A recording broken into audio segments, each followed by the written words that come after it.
অর্থাৎ পুলিশের সাবেক আইনজীবী বেরুদ্দিন আহমেদের যে সময় হাজার হাজার কোটি টাকার খবর বের হল, যে সময় এই এনবিআরের কর্মকর্তা মতিউরের শত হাজার কোটি টাকার দুর্নীতি সম্পদের কথা বলেন, এই কথা নিজেই বললেন যে তার ঘরের পিয়ন, অফিসের পিয়ন 400 কোটি টাকার মালিক, এবং কারে বিচার হচ্ছে না, কেউ গ্রেপ্তার হয়নি।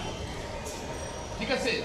তারপর পাবলিক সার্ভিস কমিশনের ড্রাইভার আবেদ আলী বিসিএস অনেক কর্মকর্তাকে যার সে কষ্ট পাশ করিয়েছে, এখনো তারা বহাল তবিয়তা আছে। শিশু কর্মকর্তা পুলিশও আছে, শিশু কর্মকর্তারা প্রশাসনও আছে, ওদের কোনো ব্যবস্থাটা গ্রহণ করা হয় নাকি? আবেদ আলীকে বলে দিয়েছে বা অন্য কর্মকর্তারা বলে দিয়েছে কারা কারা কষ্ট পাশের জন্য তারা কষ্ট পাশ করে পাশ করেছে, ব্যবস্থা নিচ্ছে।